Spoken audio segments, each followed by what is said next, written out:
Hey free-to-play gang, welcome back to another video. So I have no idea why this happens. I cannot access the patch notes via the website itself, not sure why. But anyway, thanks to Joy and Agni for helping me produce this Word document. It's awesome, this is amazing. Okay, so I can refer to this as usual. Let's start with the new espers in the upcoming update. So we have two new espers. One is Pharah, the new legendary 5-star wind type, and I know I didn't cover the preview video yesterday, RIP. I actually just forgot. That's all, I forgot, that's it. So some people are saying that I quit Dislyte. Not yet, soon but not yet. Okay, anyway, we have two new espers. One is a legendary gacha esper, the other is a free R6 esper. From what I understand, based on the preview video, Emma is going to be a free 4-star flow fighter who comes from the event itself. Okay, so let's start off with Pharah. She's going to be a freezer, which is pretty good. So she is kind of like Longmian, but actually dealing a lot of DPS at the same time, and has some buff strips on her kit, which is amazing. So Pharah is a controller capable of crowd control. Ability 1 grants herself attack up and attacks one enemy. Okay, so the funny thing is, this is her S1, right? So she gains an attack up during her S1, which makes me feel like she is more tailored towards longer fights, although you cannot freeze anything in the Vombuz Fantasy. So probably not a Vombuz Fantasy, maybe stuff like the Calamity Island hard mode, I would think. Okay, so anyway, that is her first skill, and Ascension grants attack up, attacks one enemy, and if the enemy has freeze, deals splash damage. I'm not sure what splash means. Is it like all 5 enemies or something like that? If that is the case, this is pretty good because she has an attack up over here, and then splash damage afterwards. Now ability 2, cold water splash, inflicts freeze on all enemies, attacks all enemies, and then you inflict defense down afterwards. So this skill, you're only going to freeze everyone and then attack everyone, but the defense down effect will only take place after the damage is done. So you're not going to benefit from a defense down over here. It's kind of weird, right? Now passive over here, attacks against enemies with freeze are guaranteed to land a critical hit. So at least there is something synergistic about her kit. I mean, pun intended, based on the word synergy, we'll talk about that in just a bit. So inflicts freeze on all enemies, then you attack them afterwards. So you're always going to guarantee a crit, which may or may not be a good thing, because I think for most of these espers, you just want to build them with a lot of crit rate after all, unless they have an inbuilt full crit on all of their skills, but that's not going to be the case. So this is probably more helpful for newer players, I would think. Now, third skill dispels several buffs from all enemies. I'm not sure what several means. I'm guessing it's at least one, right? So probably 2 buffs, which is really good because most teams right now, they have 2 buffs only at the start, which is your immunity from the light set and your shield from the Aegis set. Then after stripping all of that, inflicts freeze and speed down and then attacks them. Pharah then gains synergy. Okay, so this is a passive. At the start of a round, gains synergy for 1 turn. If Pharah already has synergy at the start of her turn, dispels all control effects from herself. This is really good for a DPS esper. So because at the start of a round, at the start of the fight itself, she already has synergy. It doesn't matter whether she's controlled at the start, she's always going to get out of it and then deal whatever damage that she needs to do. Now, while synergy is in effect, Pharah gains AP after being attacked by enemy abilities, and this is what the synergy buff itself. I'm not sure why they have to mention this outside of the synergy buff. Shouldn't they just input this into the synergy buff? Because synergy, this is what it does. Grants AP, oh my god, my cats are fighting. Grants AP down immune and reduces damage taken. So why can't they just indicate this part within the buff itself, right? The buff effect. When this buff is in effect, Pharah gains AP after being attacked by enemy abilities. Okay, so she's probably going to be an R2 esper, I'll think, for the most part, if you want to use her in PvP, but I don't think that she is necessary in PvP. She's mostly just a DPS esper with buff strips and some extra control, which is really good. Okay, it is really good, but is she necessary for the current meta? I think probably not, because the cleave meta is kind of screwed right now. In all honesty, cleaving is suffering a lot, and I don't think she's going to change anything about that. Anyway, this is what her R2 does. So a change to Stormy Waves, which is her third skill here. Alright, so now her third skill has a new passive. After being attacked by an enemy ability, if Pharah has synergy and the attacker is flow attuned, the AP boost will be greatly increased. They're referring to this passive over here, which I think should include this part as well. So the R2 overrides the third line here. So instead of gaining some AP after being attacked by enemy abilities, instead, if the attacker is flow attuned, like TF for example, right, AoE attacks, the AP boost will be greatly increased. Now, why this I stress on AoE attack is because she is a wind type esper, so in PvP, there is a very small chance that a flow type enemy will attack you. Instead, flow type enemies would rather target other flow types, other inferno types primarily, or other shimmer types. They are very unlikely to target wind type espers such as herself. So this is only really good against AoE heavy comps. So she's instantly going to be a really good counter against Tia and other AoE flow attuned espers like Hilda. Is she flow? She is flow, right? If I remember correctly. But my point is that she counters Tia very heavily at R2 because the moment Tia takes a turn, boom, she's actually gonna gain probably like 100% AP from just the way it's written over here, right? Because do take note that it's after being attacked by an enemy ability. So after Tia reduces her AP down to 0, if Pharah has synergy and attacker is flow attuned, which is true, then the AP boost will be greatly increased. So I really think this is going to be 100%, which is insane because she's instantly going to freeze everyone else. And that's the end of your cleave. Okay, R4 has a 20% chance of ignoring resist when attacking. This is not that important, but it does help because she's a DPS Esper and you might not want to invest into accuracy. This is going to help a lot. Now, R6 new effect, Cold Water Splash, which is her second skill. There is a new passive. When any enemy has freeze, they take extra damage from Pharah. So she's probably not an R6 Esper because this is more DPS. And I'm going to assume that this is going to be a lot more DPS, like 50% to 100% more DPS. But for the most part, I don't think it is necessary to push her to R6. I feel like if you want to use her in PvP, R2 is probably where she's at. But for the most part, in PvE content, I think at R0, she's probably really good. I think I will definitely get her at R0 just because she's really good at R0 for like just PvE content. Okay, next, we have Emma, who is the free event-based Esper. Now, Emma is a fighter hero who excels at counter-attacking. Ability 1, Bumping Bash, attacks one enemy, damages 100% of attack, 30% chance of inflicting stun for 1 turn. Okay, ability 2, Twirling Thrash, when Emma's teammates, excluding herself, takes a hit. So very similar to Nora's second skill. Emma has a 15% chance of launching a counter attack. If the teammate is Hengrye, okay, they're trying to make Hengrye relevant right now, the counter attack chance increases to 100%. So whenever you have Hengrye on your team and she gets hit, Emma is always going to counter attack. Very nice. Now, when counter attacking attacks one enemy 3 times, damage per hit is 44% of attack. Each hit has a 30% chance of inflicting stun for 1 turn. Hold on, man. Since when did they include multipliers here, right? Since I just noticed this as well, there's no multipliers here. So why is it that there are multipliers here? Oh my god, they actually revealed information that they're not supposed to. Okay, so 30% chance of inflicting stun for 1 turn. And oh shucks, there is the ascension portion over here. Now afterwards, if the enemy is afflicted with stun after the attack, Emma gains 25% AP. This is what she gains from ascension, triggers once per turn. So whenever she counter attacks and she lands a stun, she's gonna gain AP for herself. Very nice. Nice kit. Okay, so overall I think she has a pretty good kit, but let's move on. Third skill, Stomping Smash, attacks all enemies, damages 160% of attack. If the target is afflicted with stun, ignores 50% defense. Okay. Now, for every teammate taking damage, Emma gains 1 stack of Grumpy. When Grumpy reaches 10 stacks, Emma consumes all stacks, dispels all of her debuffs, and then performs a pursuit attack with Stomping Smash, which is her third skill. This is a really good synergy, by the way. So for example, if she's stunned, she's actually able to get out of the stun just because her allies are taking hits, and then she will pursuit with her Stomping Smash. And why this is good synergy is because before being able to pursuit with your third skill, you're probably going to already have someone stunned, right? Because of her second skill here.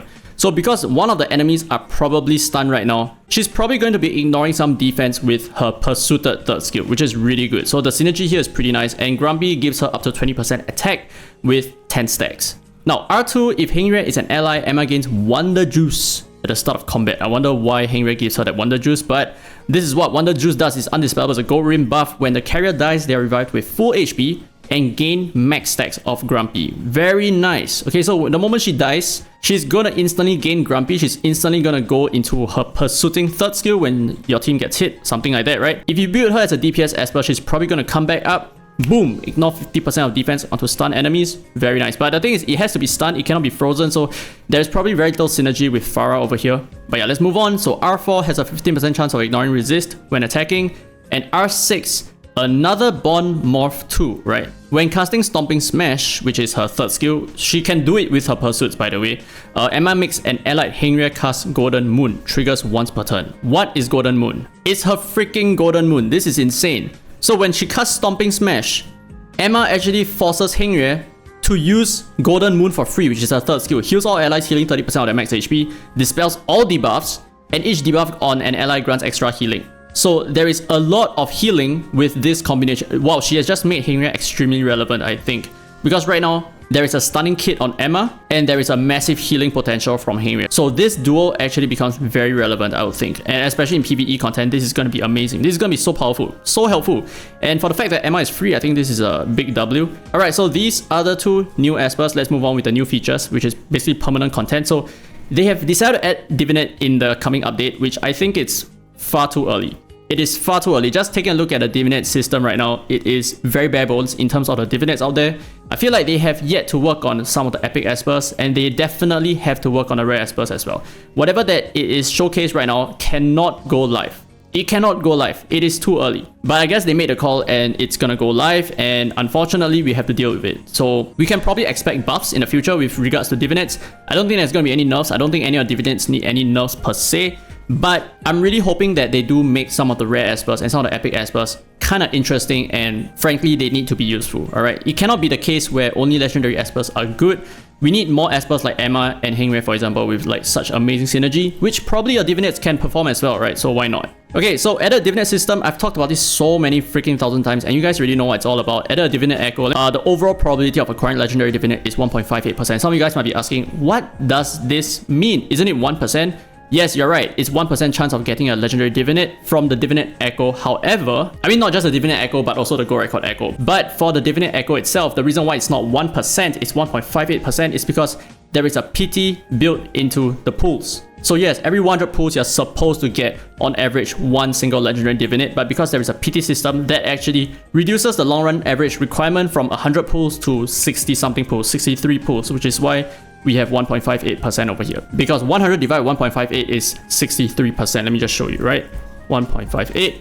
There you go, 63%. I didn't lie about it. Okay, so guaranteed draws included. So this is what it's all about. Now, moving on, gold pool adjustment. Divinate will be added to the gold pool as well, and the newly added divinate will not affect the drop rate of epic and legendary espers. And the drop rates are as follows. So I did a pie chart very recently, which better summarizes this. I know some of you guys are still very hard up about the fact that they have changed the epic PT system from 20 spins to 10 spins, but now you do not guarantee an epic esper anymore. Now, the thing is, statistically speaking, if you summon like 300, 400 times, it's not going to change anything at all. You're probably going to expect one epic esper every 20 pulls. It's still going to be the same. You're not going to be scuffed on your wish stones. If you were so super unlucky, then you would have been the luckiest player in the game, and you would probably get like a bunch of legendary streamers as well. Okay, so this is how RNG works. No, it doesn't work that way. But yeah, I'm just saying there is a chance of you getting extremely bad luck, but it doesn't mean that that is the norm. No, that is just extremely bad luck. Because I can guarantee when you get super lucky, you're going to forget about all of the complaints. And over here, they're explaining about the duping system. So what happens when you get extra dupes? You will get the Rezo copy itself and some extra divinate crystals, which you can use in the divine sequencer. So it's kind of like the same as your Dio Prisms and your Mono Prisms, except that there are no Mono Prism versions of divinate crystals. There is only the Dio Prism version of divinate crystals for the time being. So I hope that they change this up a little bit, revamp it, and include a special divinate crystal version so that when you pull for legendary divinate, you're going to get something else that isn't just divinate crystals. Now for the next part, 6+ acquisition. So what happens when you pull too many copies of divinates? Now some of you guys might be saying you will not pull more than 6 copies of divinates because you're only going to pull up to 6 from the divinate echo itself, and you're not going to continue summoning for the same divinate. Yes, but you might get extra copies via the gold record pool. So this is where this clause comes in. So for example, we take a look at the legendary divinate. What happens when we get an extra copy past 6 copies? We will still get 100 divinate crystals, but we will also gain 25 mono prisms. So that's how much they value divinates over here. It's kind of like half the value of your espers. Now you can redeem divinate crystals for some stuff in the divine sequencer shop, basically just EXP and gold, and that's about it. Alright, now added Falsetto Fantasy as a permanent content. Head on to the Falsetto is basically just a Sentinel Hunt. I have already feedback to the devs on this. They need to change this. They need to change the boss lineup. It cannot be the same as Sentinel Hunt. Either they replace Sentinel Hunt or they just change up all the bosses in Falsetto Fantasy. It cannot remain this way, which is why I feel like the divinate system has been released way too early. This is freaking early. They need another 2 more months to really get their shit together, like to fix the divinates and to also fix the bosses in the Falsetto Fantasy. It does not make sense that the bosses are identical because these bosses are just reused all the time. Perpetual has been used in 4 or 5 different contents by now. So we have the Spatial Tower, we have the Temporal Tower, we have the Sentinel Hunt, we have the Falsetto Fantasy, we have Trials as well. Perpetual has been in every single one of them. Counter Sonica used to be a story mode boss, so she has actually appeared in 3 different areas by now. And then we have Dark Star-Lord, who is just, Dark Star-Lord. So why are they reusing content? I am not sure. But the thing is, the phase cycles every 7 days, so we can expect to get a lot of rewards. Okay, it's a shit ton of rewards. I'm gonna skip the whole bunch of this because it's frankly just extra information. Alright, now new events, we have the main one, Return Dreaming. This is where you can get Emma, right? Oh, I just managed to highlight just at the right spot. So Epic Esper Emma, you can acquire her via the shop. Yada yada yada, pretty much the same as always. Unless I missed something, then let me know down in the comments below. Okay, and we have Golden Autumn, which is related to the Chinese festival, which is the Lantern Festival. So during the event, sign in for a total of 14 days to get a brand new free skin for Hengrie Chang'e Full Moon. Very nice. Finally, we have a free skin, and from the looks of it, it seems like Hengrie has a really nice skin, so good on them for moving past like color tone swaps. I feel like the current Hengrie skin is not bad. It's actually quite good. Now, we also have a new event called Pass into Myth. So Ethan and Emma from the All Trades Agency have been invited to a program, blah blah blah. Okay, so this is like moving through tiles, as you guys probably have seen from the preview video itself. I'm not super sure what this is all about, but it's kind of just moving around like AFK journey, if you guys already know. But yeah, I guess some extra new content for us. And Divinate launch gifts. So log in daily to acquire 7,000 Divinate discs in total. I've talked about this before. And we're also going to get extra rewards for completing the story. So you've already completed all of the story modes, then you're going to get all the rewards that you would have gotten via the story modes, which is a lot more Divinate discs, about 220 something? Can't remember. 220 something summons. Okay, we got Boom Boom Treasure Kingdom again. We have Endless Nightmare, which is a rerun of Valeria's event. This is not much. So you just collect Torches of Will by signing in daily, and then you just like explore the maze floors. It's not much at all. Limited time echo event for Pharah, Intisa, and Ahmed. Okay, so this is pretty good. So Intisa has been a little bit more relevant recently, and I feel like she's going to be more relevant because of her actually true HP scaling damage that isn't really kept all that much. And we also have Ahmed in case you want to get him to R2 or something like that. But for the most part, I feel like maybe this banner is probably like an R0 Pharah and maybe an R2 Intisa if you do not have. But this is a big maybe because I think R0 is probably okay. And Ahmed, I think R0 is fine, to be honest. And there you go, limited time probability up event for Feng Nusi. So we finally have Nusi in the banner again. So she's gonna have 50-50, which I think should have been 100-0, right? So if you saved up 100 summons, you should have just been able to get Nusi. Moving on, we have adjustments and optimizations. We're almost done. So new Calamity Island mode, we have the hard mode right now. So the 3 pillars of Calamity Island have new double squad and triple squad modes. Insane, dude. Come and face these new challenges. Okay, I think this is pretty good because they already introduced this in the hell difficulty in the story, right? Like a double squad feature. So why not expand on that? But yeah, they are doing triple squad modes, which is pretty insane. So how are you gonna have triple squads in the Calamity Island? I don't understand. Are you supposed to have 15 different espers of the same typing, all built? I don't know. That seems wild. Now, after clearing the 100th floor of pillar, double squad mode will be unlocked for that pillar, and this mode contains 100th floor of stages in which you will deploy 2 squads, and each squad will engage a round of battles. Each round has its own turn limit as well. Wow, this is insane, dude. This is going to be extremely difficult content. And clear stages in double squad mode to get rewards such as gold records, divinate discs, and shimmer records. Now, after clearing the 80th floor in double squad mode, triple squad mode will be unlocked for that pillar. Now, this mode contains 50 floors only, so not the full 100 floors, in which you will deploy 3 squads, and each squad will engage in a round of battle, just as before each round has its own limit. This is insane, dude. You need 15 different espers of the same typing. This is crazy. Is there even enough espers in the game? And clear stages in triple squad mode to get rewards such as divinate discs, shimmer records, and legendary ability mod. Very nice. Now, for each mode, 10 floors can be explored per day. Oh, sorry, my bad. The hard mode was in Dislyte Lands, not in the Calamity Island, but I kind of feel like this is extra content for players who just want to get more free stuff and just want to climb stuff just because they have nothing else to do in the game, like me.